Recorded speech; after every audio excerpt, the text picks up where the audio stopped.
नमस्कार शेतकरी बंधूंनो, मी आपला हरिभागवती आपल्या सर्वांचे या चॅनलवरती स्वागत करत आहे। मित्रांनो, आपल्या ह्या टेक्निकल चॅनलवरती अनेक टेक्निकली प्रॉब्लेमचे सॉल्युशन आपण सांगत असतो। गेल्या काही व्हिडिओमध्ये आपण सांगितलं होतं की आपल्याला सोलर मिळाला आहे आणि कशा प्रकारे सोलरची कोणती कंपनी निवडायची, हे असे बरेच व्हिडिओ आपण या चॅनलवरती टाकले आहेत। पण या व्यतिरिक्त आपल्या एका शेतकऱ्याची कमेंट आलेली की सर आम्हाला अशा प्रकारे सोलरचा एक मेसेज आलेला आहे, म्हणजे त्या शेतकऱ्यानं ऑनलाईन पेमेंट केलं होतं, पेमेंट अर्ज देखील केला होता। सगळी प्रोसेस झाल्यानंतर 4 ते 5 महिन्यानंतर त्यांना एक SMS आलाय, ते बी टेस्ट मेसेज आलाय। तुम्ही पाहू शकता, मी तुम्हाला मेसेज दाखवतो, पहिल्या अगोदर वाचतो। मागील त्याला सोलर पंप योजनेअंतर्गत आपला लाभार्थी क्रमांक चा अर्ज non availability of source of water कारणामुळे नामंजूर करण्यात आला आहे, धन्यवाद महावितरण।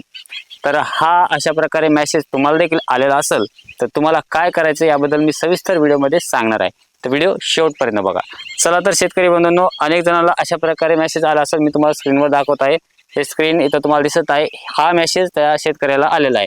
तर शेतकरी बंधूंनो, तुम्हाला अशा प्रकारे मेसेज आला तर तुम्हाला करायचं काय, सर्वप्रथम तुमचा जो अर्ज आहे तो अर्ज सध्या तरी रिजेक्ट आहे।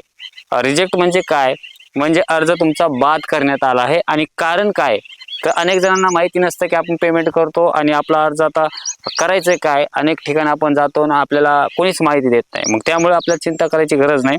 तर जे तुमचा अर्ज आहे ते आता बाद झालेला आहे, म्हणजे तुमचा तो अर्ज रिजेक्ट झालेला आहे। रिजेक्ट कारण अनेक आहेत, आता हेच कारण असू शकतं असं नाहीये। शेतकरी म्हणून तुम्हाला वेगवेगळा मेसेज येऊ शकतो, कोणत्या वेगवेगळ्या कारणानं तुमचा अर्ज रिजेक्ट होऊ शकतो, पेमेंट कारणास्तव असेल, कोणत्याही कारणास्तव असेल। पण ह्या शेतकऱ्यांचा जो अर्ज आहे तो रिजेक्ट होण्याचं कारण काय मी तुम्हाला सांगायलो। Non availability of source of water कारणामुळे नामंजूर करण्यात आला आहे, म्हणजे शेतकऱ्याच्या सातबाऱ्यावरती जी काही विहीर किंवा बोर नोंद असते ती नोंद ह्याच्यावरती नव्हती, म्हणून त्या शेतकऱ्यांचा जो अर्ज आहे तो रद्द करण्यात आला आहे, रिजेक्ट करण्यात आला आहे।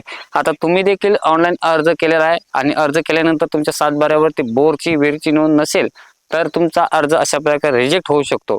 मग आता तुम्हाला करायचं काय, आता तुम्ही अनेक शेतकरी म्हणताल की बाबा हे अर्ज आहे हे तर आता रिजेक्ट झालाय, मग आता ह्याचे पैसे आणि आम्ही आता करायचं काय, आणि आम्हाला नवीन अर्ज केल्यानंतर किती दिवसात आम्हाला सोलर पंप मिळेल। तर हा शेतकरी बंधूंनो, नक्कीच तुम्हाला सोलर पंप मिळेल। मी तुम्हाला पुढच्या व्हिडिओमध्ये सविस्तर डिटेल्स सांगणार आहे, तर नेक्स्ट व्हिडिओ तुम्ही नक्की पहा। धन्यवाद।